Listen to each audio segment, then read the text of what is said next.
Dans ce TP, on va s'intéresser en fait à la force d'Euler. Donc en fait, le théorème d'Euler permet de calculer des efforts qui sont exercés par des surfaces sur un fluide en mouvement.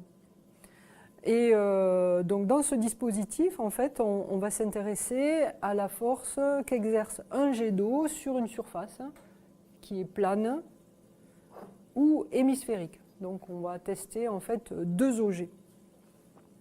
Donc lorsque la vitesse du fluide change, quand on a un changement de vitesse, forcément, on appelle ça une accélération mécanique. Donc la vitesse du fluide change, on a une accélération, donc c'est une force qui génère ce changement de vitesse, donc cette accélération.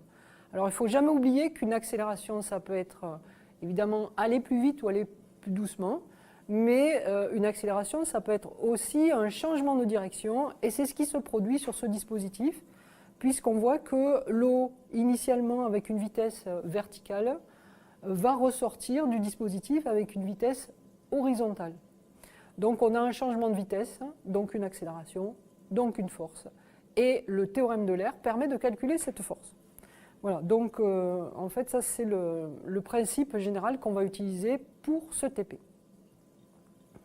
Alors l'objectif spécifique du TP, en fait, ça va être pour le coup une comparaison théorie-expérience.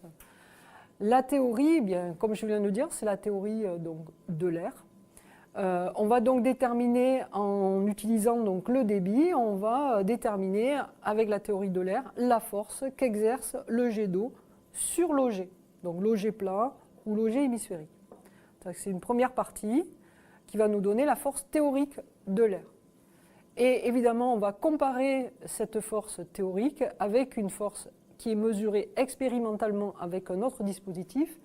Et c'est le dispositif qui est ici, le levier mécanique, qui permet donc, par un simple déplacement de la masselotte, qui permet donc de mesurer la force qui est appliquée par le jet d'eau sur l'objet. Voilà, donc on va s'intéresser à la comparaison théorie-expérience entre la force théorique d'Euler, mécanique des fluides, et la force réellement mesurée sur le dispositif. Voilà l'objectif du TP, donc, et ce évidemment pour plusieurs valeurs de débit. Alors, comment on fait la mesure?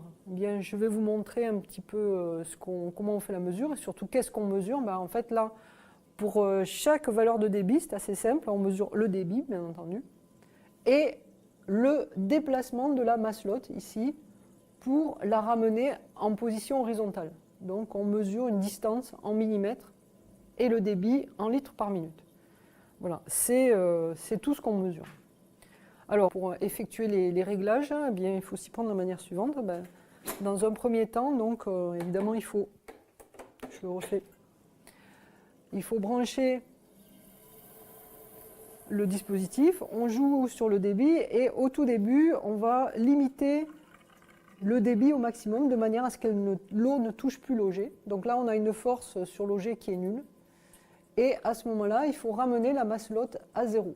Normalement, le levier doit être horizontal. Si ce n'est pas le cas, on va jouer ici sur ce dispositif jusqu'à ce que le voyant ici d'horizontalité affleure ce chapeau. C'est le cas ici. Bien, donc, lorsque ça c'est fait, on est prêt à lancer la manip. Donc, je prends une valeur de débit ici. Je ramène l'indicateur d'horizontalité, je le ramène à sa position de départ et je lis le déplacement de la masselotte. Et ainsi de suite, donc pour plusieurs valeurs de débit. Tac.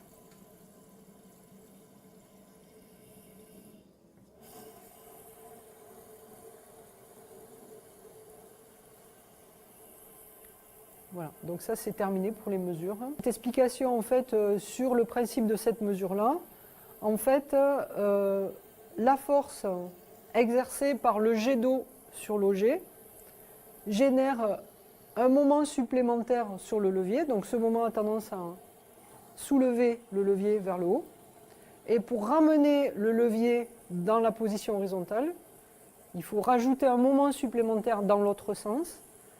Et ce moment supplémentaire, eh bien, il est généré tout simplement par le déplacement de la masselotte. On augmente tout simplement son bras de levier. Voilà le principe de la mesure expérimentale. On doit faire des mesures à la fois sur l'objet plat et sur l'objet hémisphérique. Je vais vous montrer comment on fait le changement d'objet. Bien évidemment, il faut débrancher la pompe. Sinon, évidemment, ça va être un peu compliqué. J'enlève la masselotte.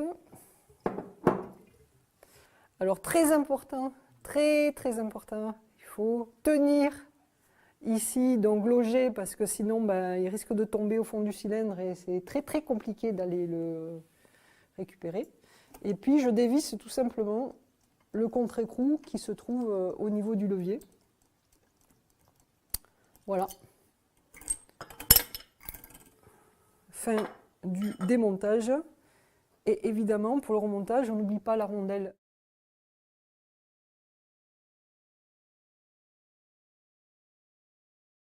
L'objet hémisphérique est maintenant fixé.